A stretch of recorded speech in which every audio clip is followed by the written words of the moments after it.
बीता वक्त, बीता समय, पिछला हफ्ता कैसा गया आप लोगों का?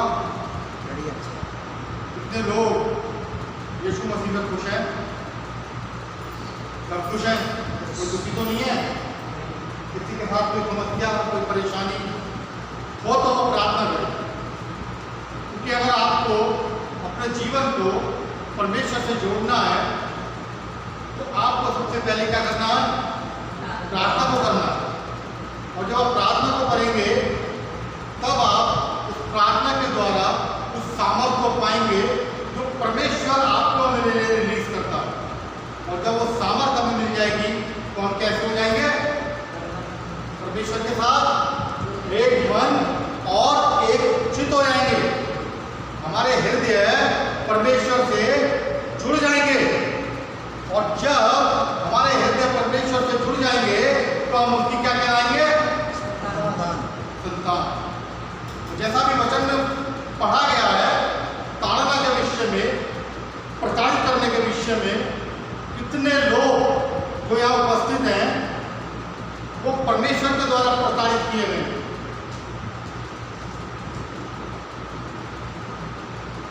है ना? मैं समझता हूं कि जिसको परमेश्वर ने चुना है, जिसको परमेश्वर ने अपने लिए लिया है, जिसका मन, जिसका हृदय, जिसकी हर चीज परमेश्वर से जुड़ी हुई है, शायद उस मनुष्य को जरूर और जरूर प्रताड़ित किया जाता है। और यह बहुत जरूरी है, यह बहुत आवश्यक है कि अगर आपको आत्मिक तौर से उन्नति करनी है तो आपके जीवन के अंदर एक ऐसा समय आएगा जैसा किसके जीवन में आया था? जी, अय्यूब पे भी आया और उसकी अपनी संतान यीशु मसीह के जीवन में आया। सब कुछ पाने के बाद उसको कहां से गुजरना पड़ा? जंगल से। आत्मा उसको कहां ले गया? जंगल में ले गया। अगर आप शुरू से देखेंगे तो जिस समय इस सृष्टि की रचना की गई और मनुष्य को रचा गया, इस सृष्टि की रचना की गई और मनुष्य को रचा गया, उस समय से ही जिस समय से उत्पत्ति हुई, उस पवित्र मेमने का क्या हुआ? वध हुआ। उसको क्या किया गया? मारा गया।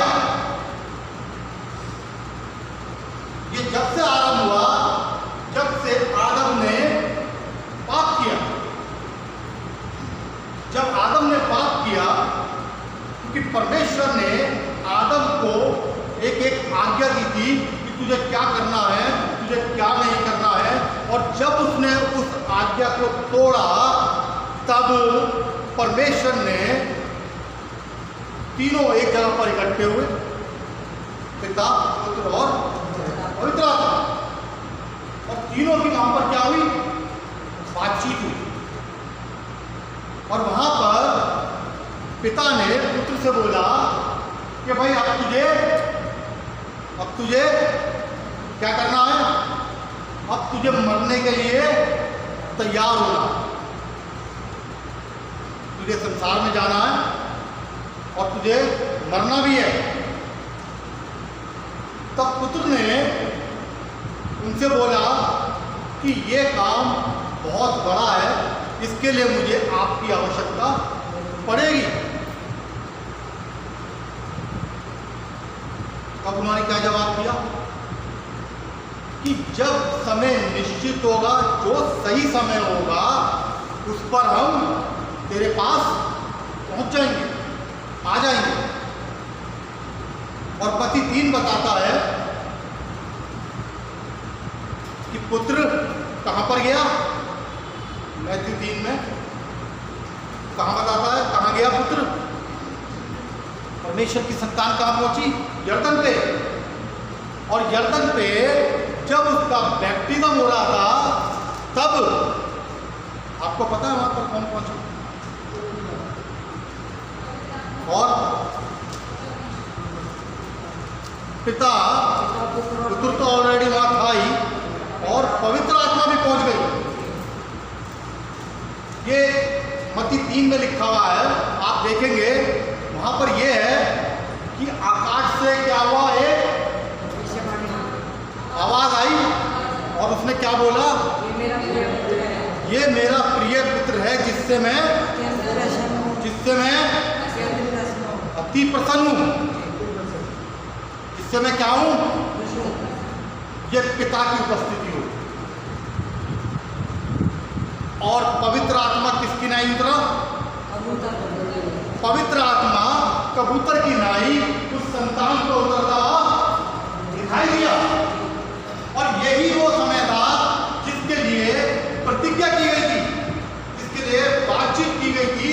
जब पुत्र ने कहा कि ये काम बड़ा है और मुझे आपकी आवश्यकता पड़ेगी, तब उन्होंने कहा कि जब समय आएगा, एक ऐसा समय जो निश्चित होगा और जिस समय पर तुझे आवश्यकता होगी उस समय पर हम वहां पर मौजूद हो जाए।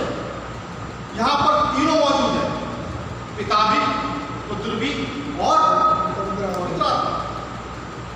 और उसके बाद पवित्र आत्मा पुत्र को कहाँ ले गया, जंगल में। चुनाव कौन,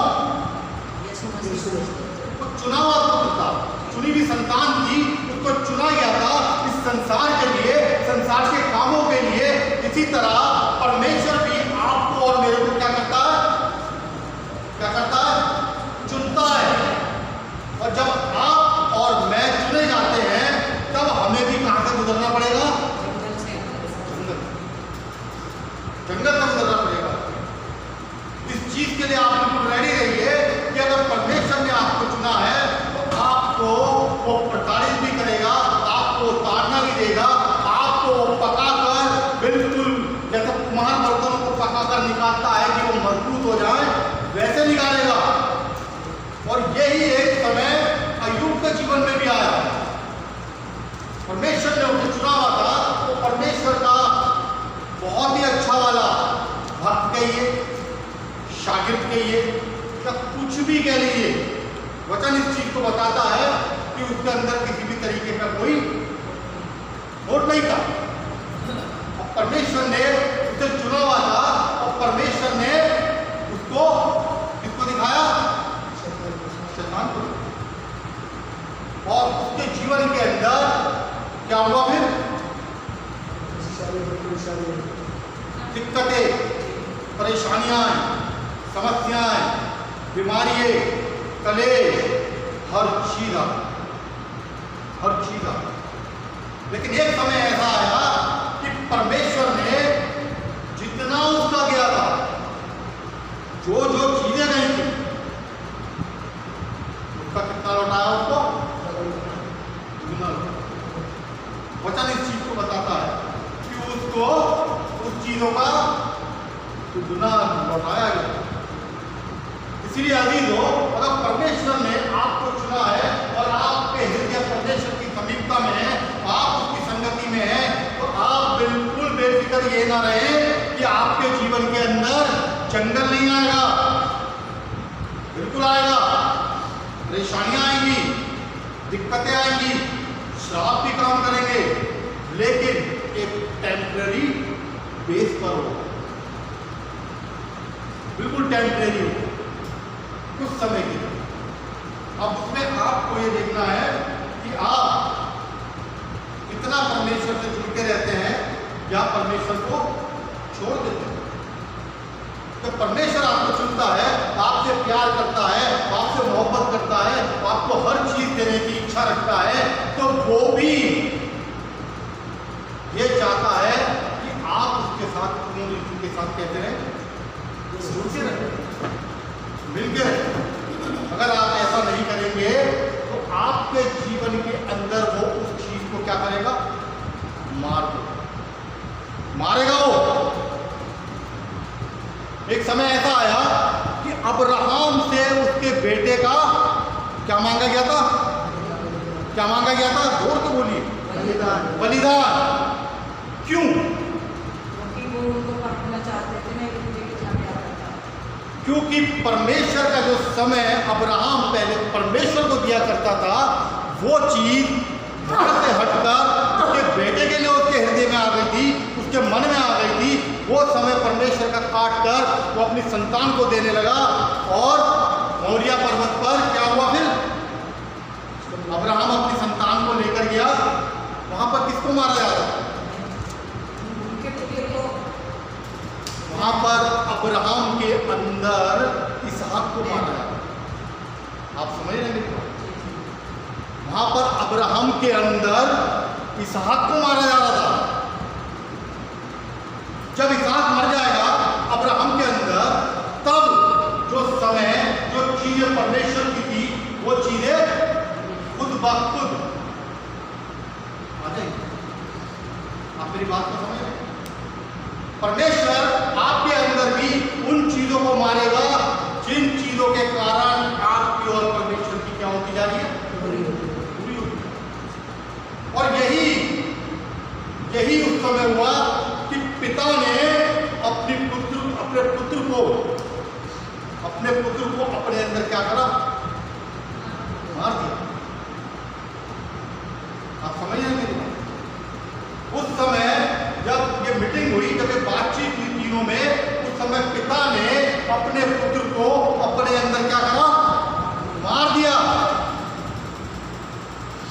उसने कहा तुझे संसार में जाना है और संसार में जाकर इस दुनिया में जाकर जिसको रचा गया है, जिसको मैंने तेरे द्वारा रचाया है, तुझे उसके लिए क्या करना है?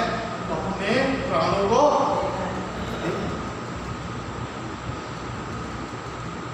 अगर एक पिता ऐसा नहीं करता, अपने अंदर संतान को नहीं मारता, तो कभी भी परमेश्वर यीशु मसीह को इस धरती पे नहीं भेज कहता जो चल रहा चल रहे मेरे से मिलते रहे, मेरी संगति में रहे, मेरे साथ रहे। लेकिन उसने इस सृष्टि को रचा था, जिस चीज को बनाया था, उसके लिए, उसके बचाव के लिए। क्योंकि परमेश्वर ऐसा नहीं है कि आपसे और मेरे से प्रेम नहीं करता है ना? आपसे और मेरे से प्रेम परमेश्वर पूरा करता, पूरी सहानुभूति है उसकी हमारे साथ, पूरा प्रेम है। लेकिन एक वक्त ऐसा आता है कि मजबूर होकर पिता को अपने अंदर उस संतान को मारना पड़ता है, जिससे और जो लोग हैं उनका जीवन क्या हो? नाश ना हो। परमेश्वर हर पल हर योजना को आपके और मेरे लिए तैयार करता है। उसकी जो प्रतिज्ञाएं हैं वो भी आपके और मेरे लिए, उसकी जो सोच है वो भी आपके और मेरे लिए है। इस दुनिया की, इस संसार की सबसे बड़ी प्रतिज्ञा आपको पता है क्या है? जो वचन बताता है, सबसे बड़ी प्रतिज्ञा है यूहन्ना रचित सुसमाचार, उसका 3 और उसका 16 बताता है कि वहां पे इतनी बड़ी प्रतिज्ञा लिखी गई है। पढ़ देंगे यूहन्ना रचित सुसमाचार उसका 3:16। वहां पर क्या लिखा है? क्योंकि परमेश्वर ने जगत से ऐसा प्रेम रखा जी कि उसने अपना इकलौता पुत्र दे दिया जी, ताकि जो कोई उस पर विश्वास करे वह नाश ना हो परंतु अनंत जीवन पाए। क्या सुनो? परमेश्वर ने जगत से ऐसा प्रेम रखा कि अपना इकलौता पुत्र दे दिया ताकि जो कोई उस पर विश्वास रखे वह नाश ना हो अनंत जीवन। और यही कारण है कि आपको और मेरे को परमेश्वर ताड़ना देता है, प्रताड़ित करता है, जिससे हम उस समय में जो कष्ट का समय है, जो दुख का समय है, हमारा विश्वास कैसा हो? मजबूत हो।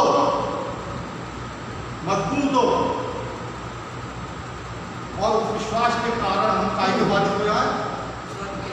अनंत जीवन। स्वर्ग के फेवर में नहीं हूं।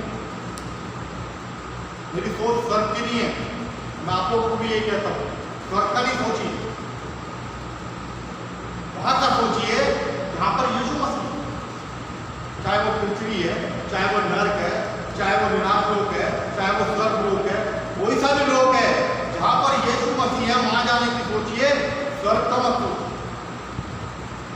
ऐसे स्वर्ग का कोई फायदा नहीं जहां पे यीशु मसीह, ऐसी जगह का हमें फायदा है जहां पर यीशु मसीह है।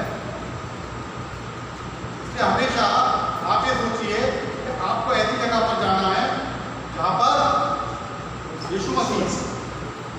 पहला कुरिन्थियों उसका 3:16 देखेंगे वहां पर।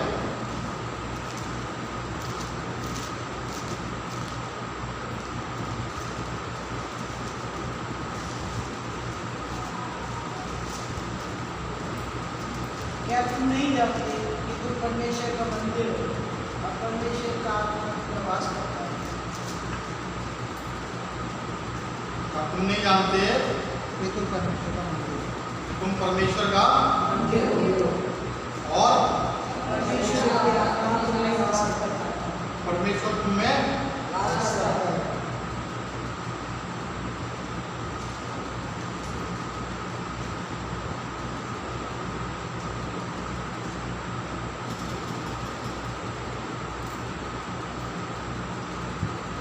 परमेश्वर का आत्मा तुम में वास करता है। यदि कोई परमेश्वर के मंदिर को नष्ट करेगा तो परमेश्वर उसे, क्योंकि परमेश्वर का मंदिर कैसा है, और वह आइए हबक्कू निकालेंगे। हबक्कू 2:20।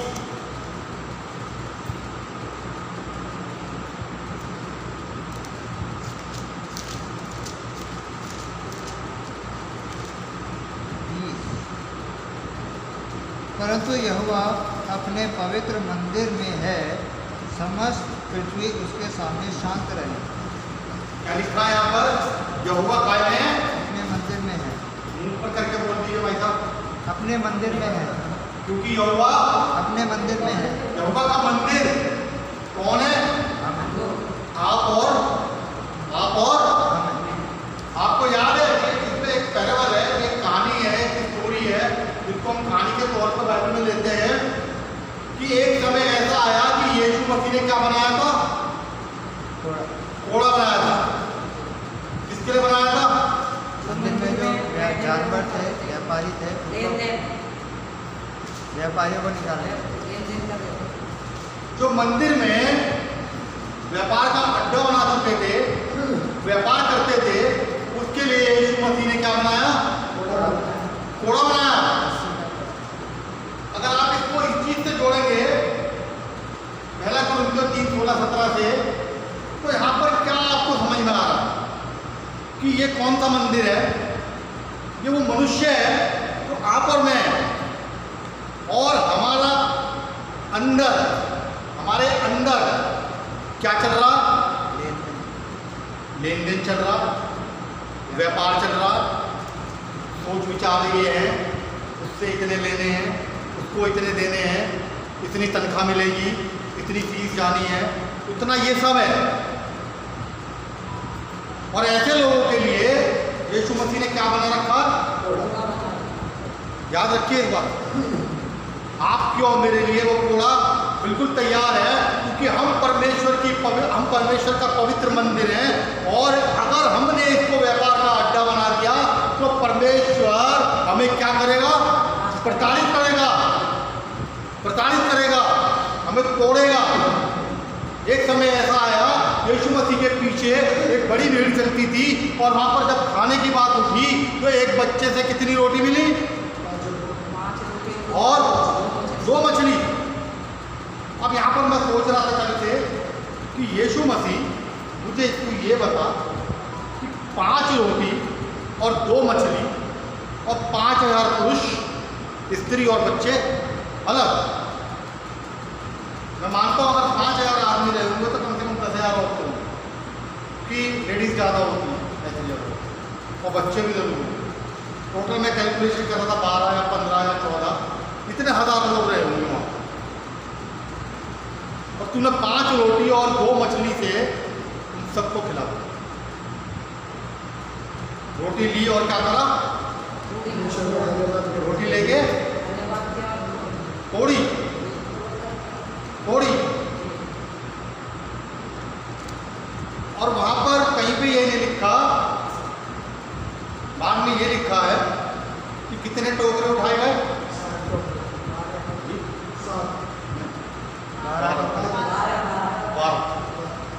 12 टोकरे। अब टोकरे कहाँ से आ गए? वहां पर टोकरे कहाँ से आ गए? मैं सोच रहा हूँ, मैं परमेश्वर से कह रहा था सब कुछ बढ़िया है, सब कुछ ठीक है, तूने प्रार्थना करी, सब कुछ हो गया, लेकिन टोकरे कहाँ से आ गए?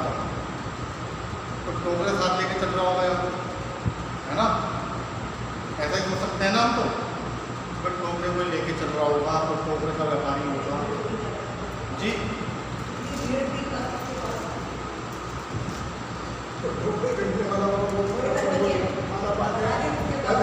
हमारी सोच यही का है, हमारी सोच यही का है कि शायद वहां पे कोई ना कोई टोकरे का व्यापारी मिला होगा, तो टोकरे लेके चल रहा होगा, शायद कि जरूरत पड़ेगी तो मैं इनको बेच के कुछ कमा लूँ।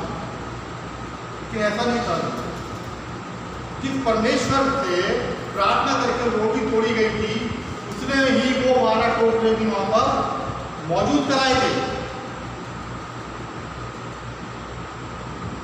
अब बात सोचने की ये है कि नीचे बैठा दिए गए 50-50 करके, रोटी तोड़ी गई खाई गई, रोटी तोड़ी गई खाई गई, बच गई, तोड़ी हुई रोटी बच गई।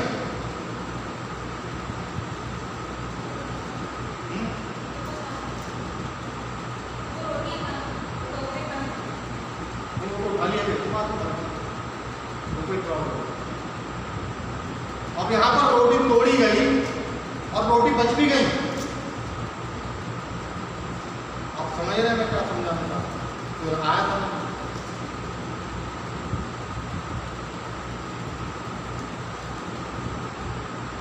और वो खाई भी गई।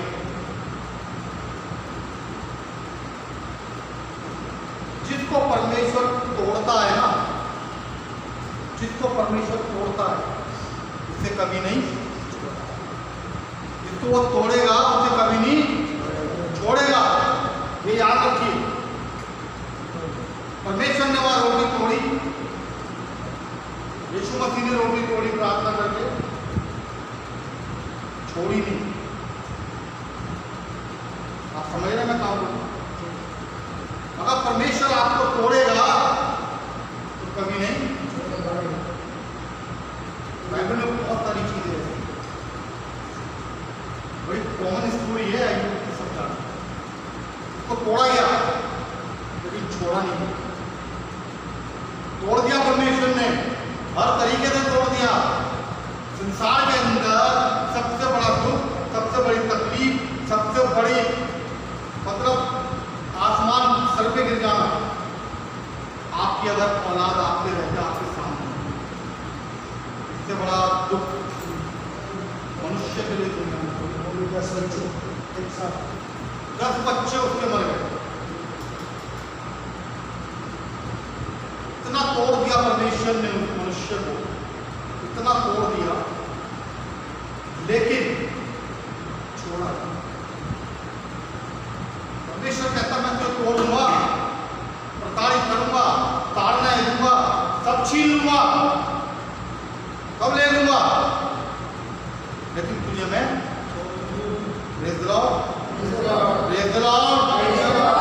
प्रभु परमेश्वर आपको और मेरे को कितना भी तोड़ दे, लेकिन कभी भी आपको उस कंडीशन में वो छोड़ेगा नहीं जहां आप पहले थे, फिर वहीं लाकर आपको स्टैंड करें।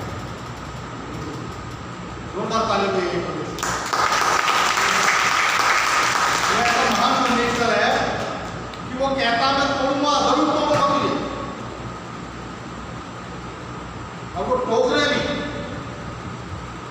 जिस तरह 5 रोटी की कई हजार रोटियां बन गई थी, 2 मछली की कई हजार मछलियां बन गई थी, वो टोकरे भी परमेश्वर ने, मेरी सोच कहीं लिखा नहीं है कि कहां से आ गया, लेकिन मैं समझता हूं वो परमेश्वर ने दिए होंगे कि जब मैंने तोड़ी है तो इसे क्या करना है? बटोरना, छोड़ना नहीं, छोड़ना नहीं। इसलिए अभी तो आपको मेरे को हमेशा ध्यान रखना है कि परमेश्वर अगर आपको प्रताड़ित करता है, मारता है, पीटता है, कुछ भी करता है, इतना भी तोड़ेगा, टूट जाइए, पूरा टूट जाइए, कोई दिक्कत नहीं। लेकिन ये विश्वास रखिए कि परमेश्वर आपको और मुझे कभी, अगर ये विश्वास आप लेकर चलते हैं, ये सोच आप लेकर चलते हैं, तो आपके जीवन के अंदर आपको 40 साल क्या, 100 साल क्या, 50 साल क्या, किसी भी जंगल से गुजरना पड़े, आपको परमेश्वर कभी भी छोड़ेगा नहीं।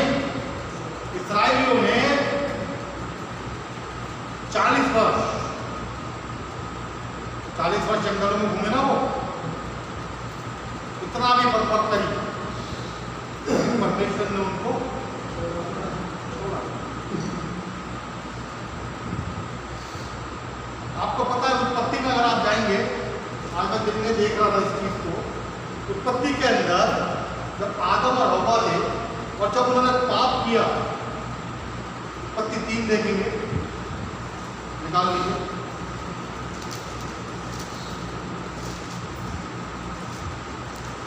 और 17 से पढ़े, उत्पत्ति 3 और 17 से पढ़े। और आदम से उसने कहा, तूने जो अपनी पत्नी की बात सुनी और जिस वृक्ष के फल के विषय मैंने तुझे आज्ञा दी थी कि तू उसे न खाना, उसको तूने खाया है, इसलिए भूमि तेरे कारण शापित है।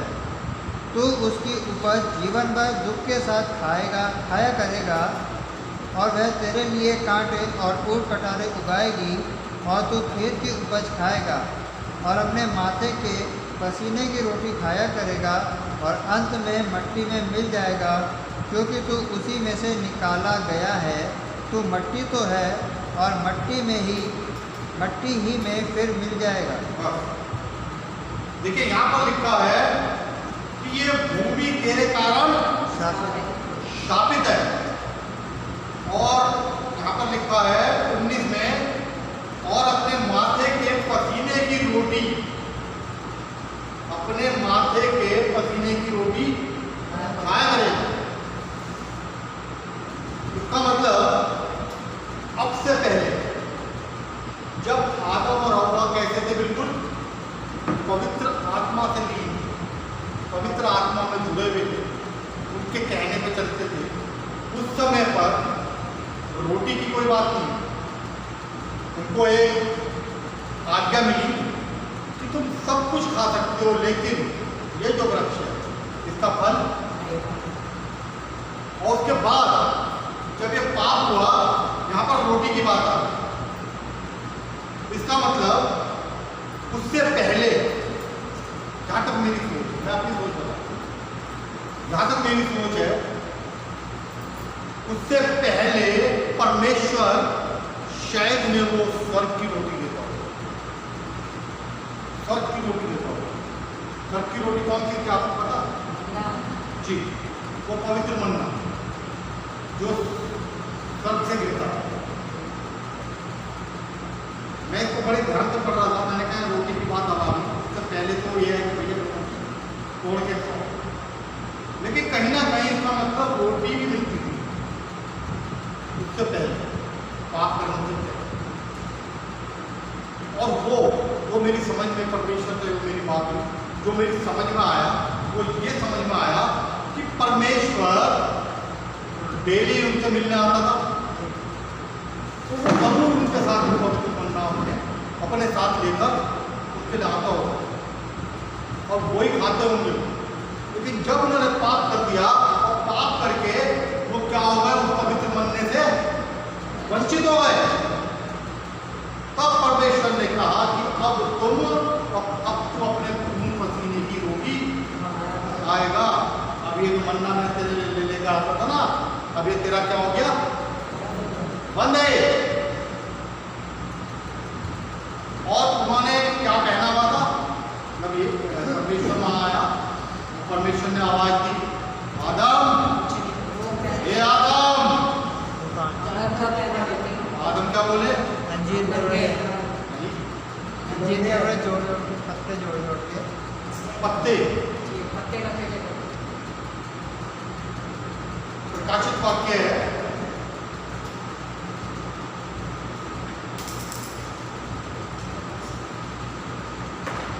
प्रकाशित वाक्य 13 उसका 8 देखेंगे।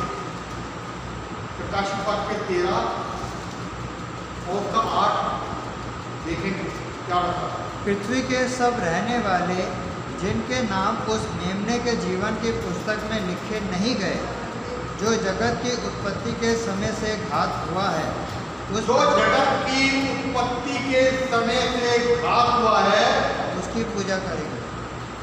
जो जगत की उत्पत्ति के समय से घात हुआ है। वहां पर जब वो कपड़े पहने हुए थे तो बाइबल बताती है 3 में ही कि वहां पर परमेश्वर ने उन्हें क्या पहनाया, फिर चमड़े के रखे, चमड़े के अंग रखे। अंग रखे।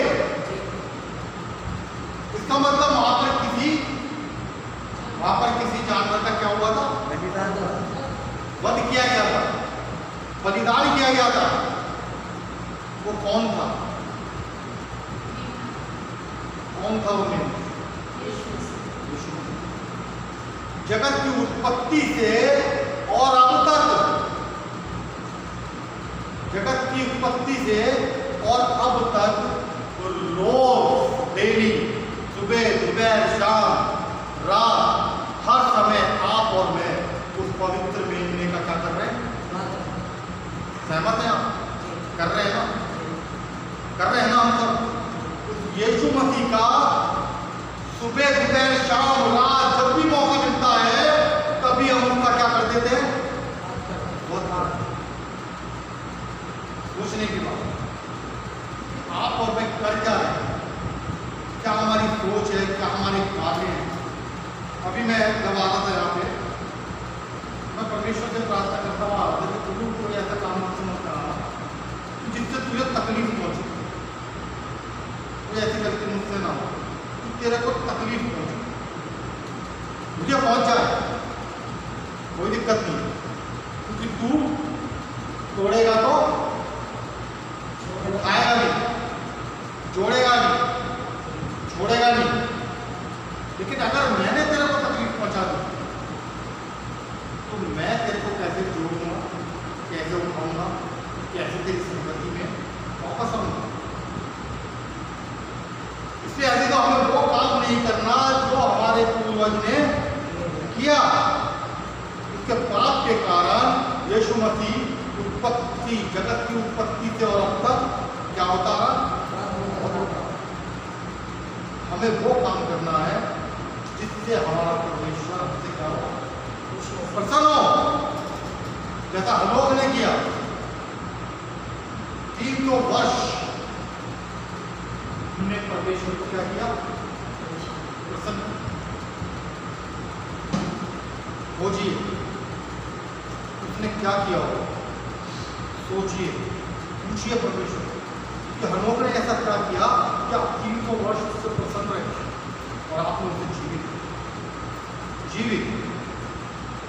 खाली। अगर आप परमेश्वर से ये बात पूछेंगे तो वो आपको एक ही चीज दिखाएगा। पता है आपको क्या दिखाएगा? यीशु मसीह को